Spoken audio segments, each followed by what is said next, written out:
Hello పిల్లలు, praise lord. Welcome to kids story time. పిల్లలు, ఈరోజు లెసన్కి మీరు అందరు రెడీగా ఉన్నారు కదా? Okay, let's start.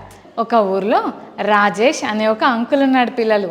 Rajesh uncle ఒక ఊరు వెళ్తూ రైల్వే స్టేషన్లో ట్రైన్ కోసం వెయిట్ చేస్తూ ఉన్నాడు పిల్లలు. అక్కడే కూర్చొని ఒక న్యూస్ పేపర్ ఓపెన్ చేసి చదువుతూ ఉన్నాడు.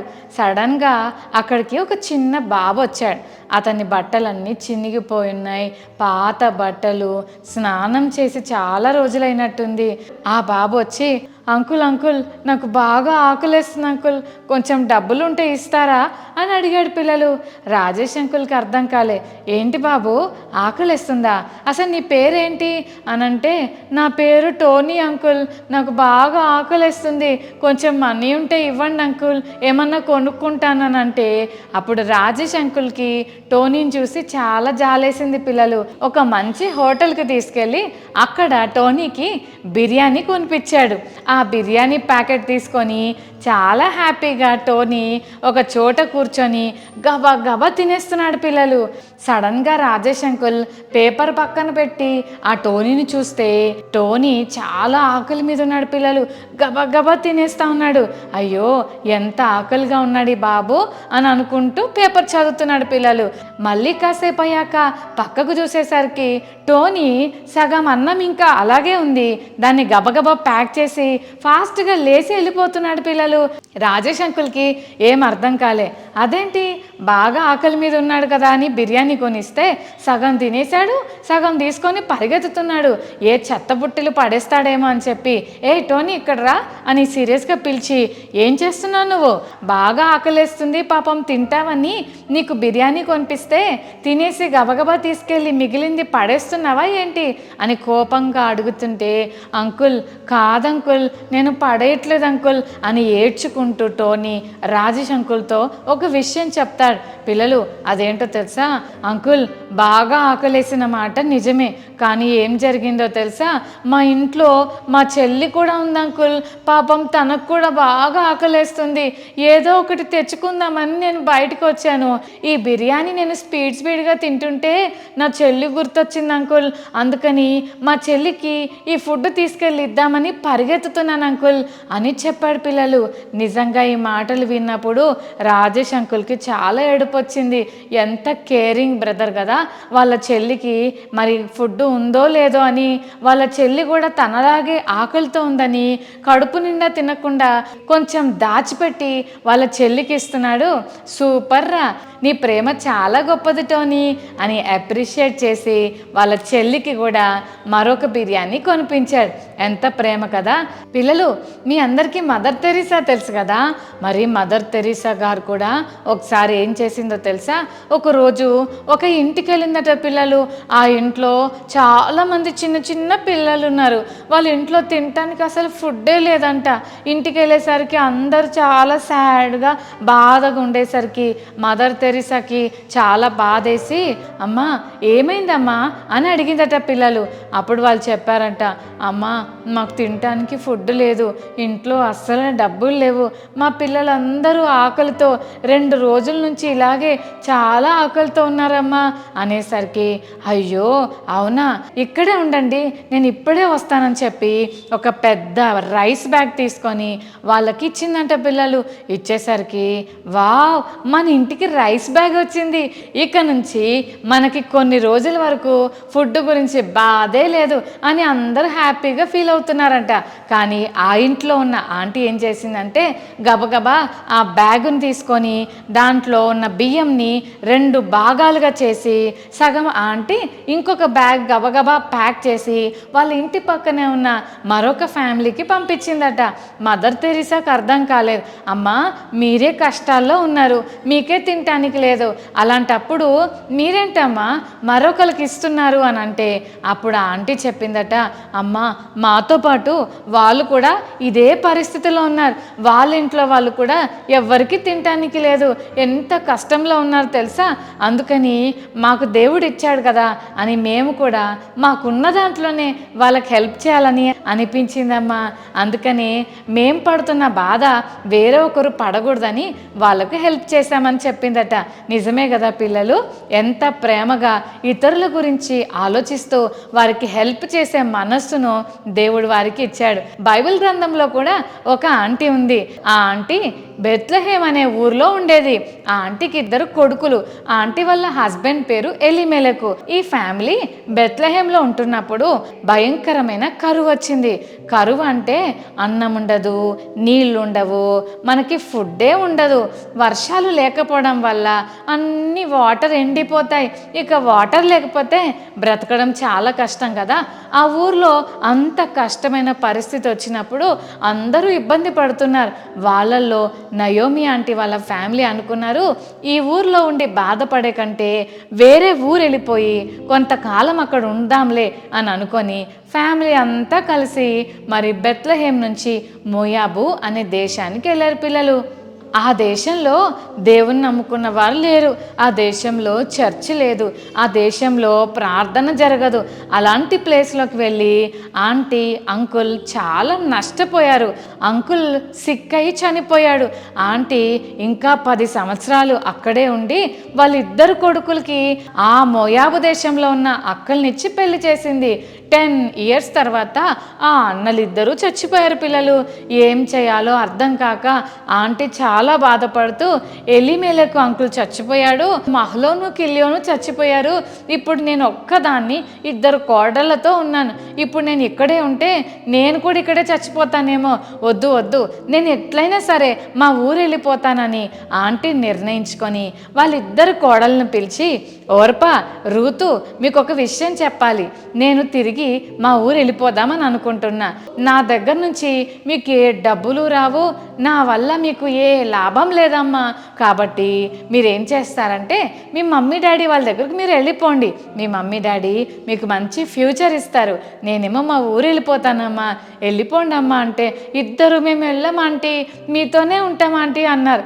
లేదమ్మా మీరు వెళ్ళండి, మీరు వెళ్తే మీ మమ్మీ డాడీ మీకు మంచి లైఫ్ ఇస్తారు. నా దగ్గర ఏమీ లేదు, మీరు చూస్తున్నారు కదా అంకుల్ చనిపోయాడు, 2 మగపిల్లలు చచ్చిపోయారు, ఇంకా నాకంటూ ఎవ్వరు లేరమ్మా, నేను వెళ్తున్నాను అని అంటే, అప్పుడు ఓరపక్క ఒక ముద్దు పెట్టి నయోమి ఆంటీకి గుడ్ బై చెప్పి ఓరపక్క వెళ్ళిపోయింది. అమ్మ రూతు నువ్వు కూడా వెళ్ళమ్మా అని అంటుంటే రూతక్క మాత్రం, అత్తమ్మ నేను వెళ్ళను అత్తమ్మ, కష్టమైన నష్టమైన బాధైనా నిన్ను వదిలిపెట్టి నేను వెళ్ళను, నువ్వు ఎక్కడికి వెళ్తావో నేను అక్కడికి వస్తా, నువ్వు ఏ దేవుడినైతే నమ్ముకున్నావో ఆ దేవుడినే నేను కూడా నమ్ముకుంటా, నువ్వు ఎక్కడ చచ్చిపోతావో నేను కూడా అక్కడే చనిపోతా, నిన్నెక్కడ పాతి పెడతారో నేను కూడా అక్కడే పాతి పెట్టబడతా, మరణం తప్ప నిన్ను నన్ను ఏది సెపరేట్ చేయకూడదు అత్తమ్మ అని రూతక్క నయోమాంటిని గట్టిగా పట్టుకొని, ప్లీజ్ నన్ను వెళ్ళమని చెప్పొద్దు, నేను వెళ్ళను అని చెప్పి నయోమి ఆంటీతో చెప్పింది పిల్లలు. అప్పుడు నయోమి ఆంటీ సరే పద మనం వెళ్దాం అని చెప్పి నయోమి ఆంటీ రూతక్కని తీసుకొని తిరిగి వాళ్ళ ఊరు వస్తున్నారు పిల్లలు. మనం కూడా చాలా సంవత్సరాల తర్వాత మన ఊరు వెళ్ళామనుకోండి, ఈ అబ్బాయి ఎవరు, మీ కొడుక ఎంత పెద్దగా అయిపోయాడు, నువ్వు ఇంతకుముందు చిన్న గుండెవాడివిరా, ఇంత ఎత్తైపోయావా అని కొన్నిసార్లు మన చుట్టాలు పిన్నిలు అత్తలు బాబాయిలు పెద్దనాళ్ళు అందరూ చెప్తారు కదా.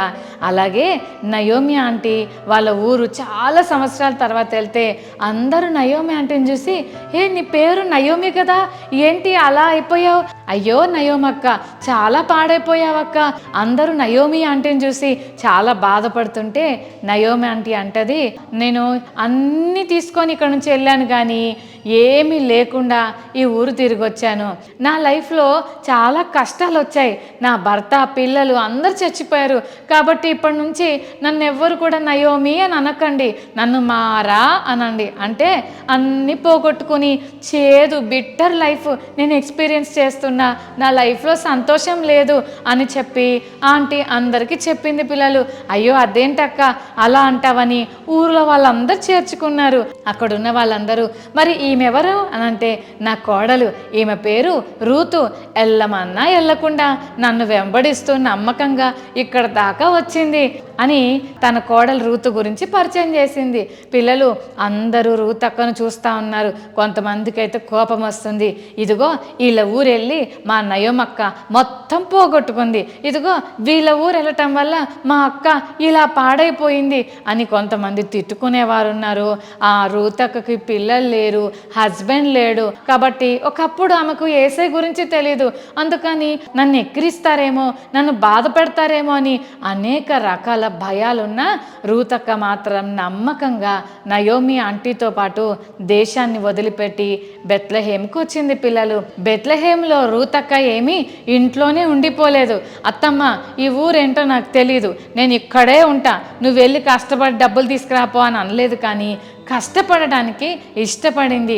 ఇంట్లో నుంచి బయటికి వెళ్ళి ఎక్కడైనా నాకు పని దొరుకుతుందా అని ఎత్తుకుంది. పిల్లలు చాలామంది లేజీగా ఉంటారు కదా, కానీ రూత్ అక్క ఎంత కష్టజీవో చూడండి. చాలా కొత్త ప్లేసు, కొత్త మనుషులు, కొత్త ఊరు, అంత కొత్తగా ఉంది.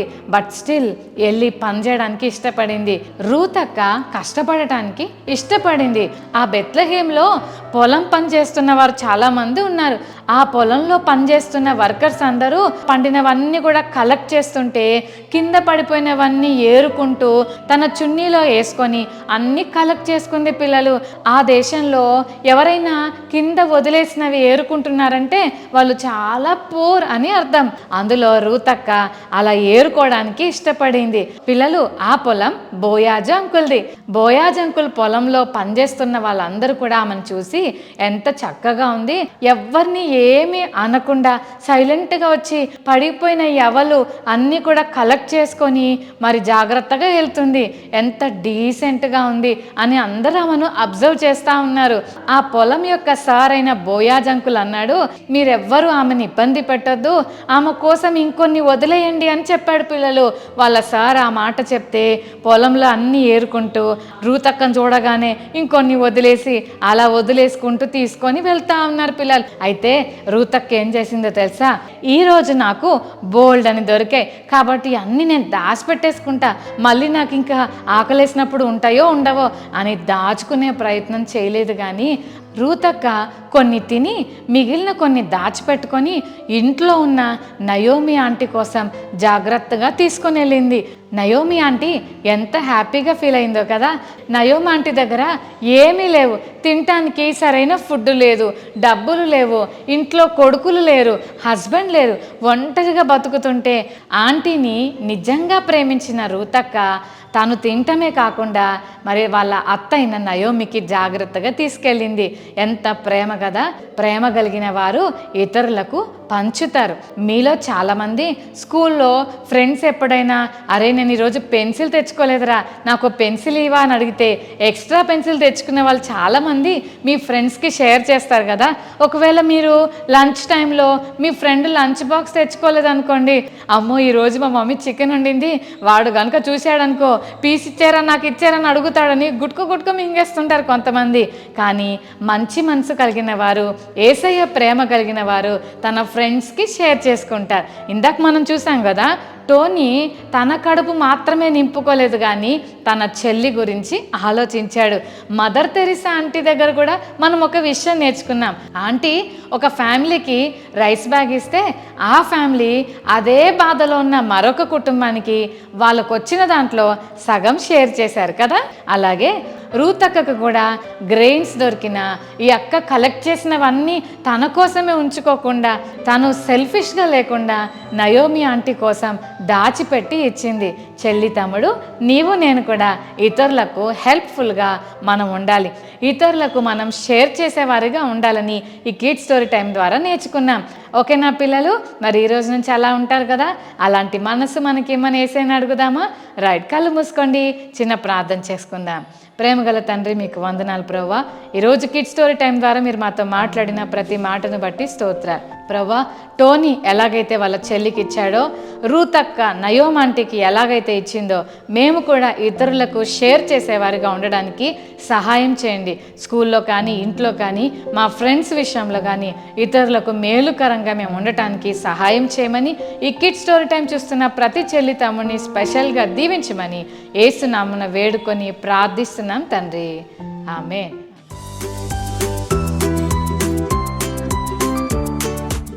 ఓకే పిల్లలు, ఈరోజు మెమరీ బస్ నేర్చుకుందామా? మనుషులు మీకు ఏమి చేయవలనని మీరు కోరుదురో అలాగుననే మీరును వారికి చేయుడి. మరొకసారి నేర్చుకుందామా? మనుషులు మీకు ఏమి చేయవలనని మీరు కోరుదురో అలాగుననే మీరును వారికి చేయుడి. Okay children, God bless you.